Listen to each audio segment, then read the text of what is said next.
Assalamualaikum warahmatullahi wabarakatuh.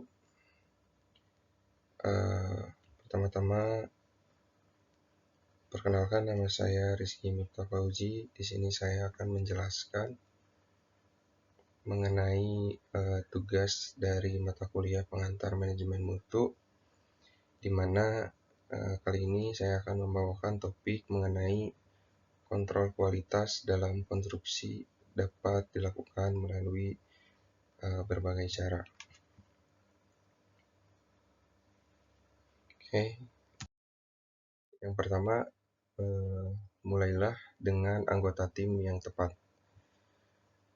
Memperkerjakan anggota tim yang tepat sangat penting untuk mencapai kendali mutu dalam konstruksi. Dimulai dengan mencari kontraktor, subkontraktor, dan pemasok yang berpengalaman yang memiliki reputasi yang baik, dengan rekam jejak dalam memberikan pekerjaan yang berkualitas tinggi. Rekrut tenaga kerja, kontraktor, dan vendor yang berpengalaman dan juga bersertifikasi. Evaluasi riwayat proyek sebelumnya dan reputasi penyedia jasa. Contohnya, dalam pembangunan gedung, dipilih kontraktor dan juga subkontraktor yang pernah mengerjakan proyek untuk high-rise building, yang tentunya harus memiliki sertifikat ISO, dan juga banyak contoh yang lain. Yang kedua, tetapkan spesifikasi dan ekspektasi dengan jelas.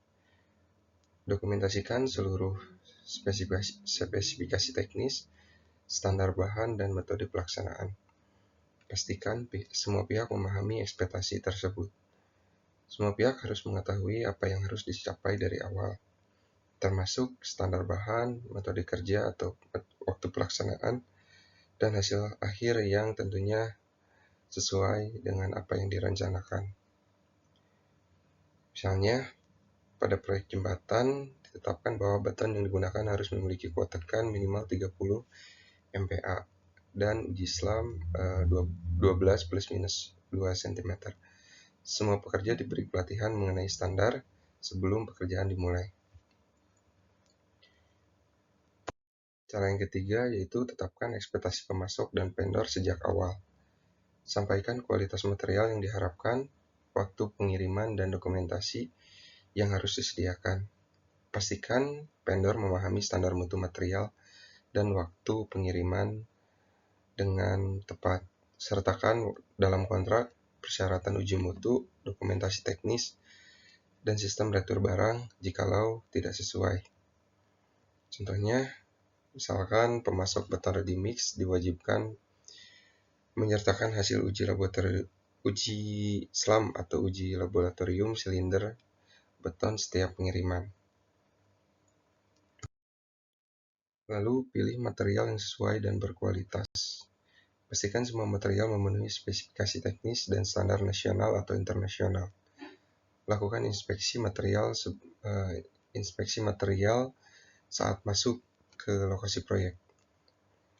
Misalnya, baja tulangan diperiksa ukurannya, diameter, dan dicek sertifikasi dari pabrik yang sebelumnya digunakan atau yang berstandar SNI.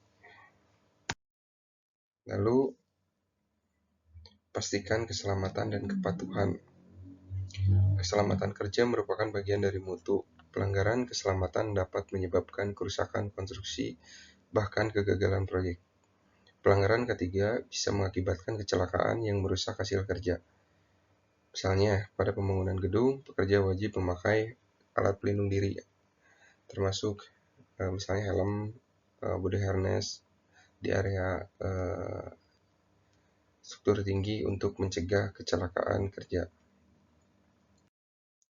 Lalu, periksa ulang dan verifikasi pekerjaan. Lakukan pemeriksaan di setiap tahapan pekerjaan untuk menghindari kesalahan yang berlanjut ke tahap berikutnya. Gunakan checklist inspeksi mutu.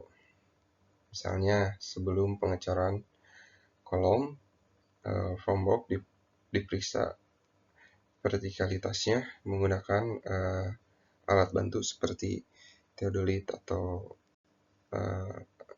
alat ukur, dan hasil dokumentasi yang tersimpan. Lalu lindungi pekerjaan yang telah selesai. Setelah semua bagian selesai atau semua tahapan selesai, pastikan tidak rusak oleh pekerjaan lanjutan. Gunakan pelindung sementara, misalnya lantai granit yang sudah terpasang bisa sementara ditutup oleh plastik atau triplek untuk menghindari goresan atau kerusakan akibat benda-benda yang tajam. Lalu lakukan audit dan pengujian.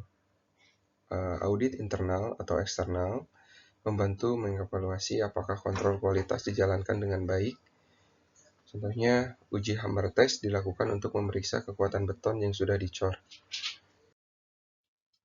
Dan yang terakhir,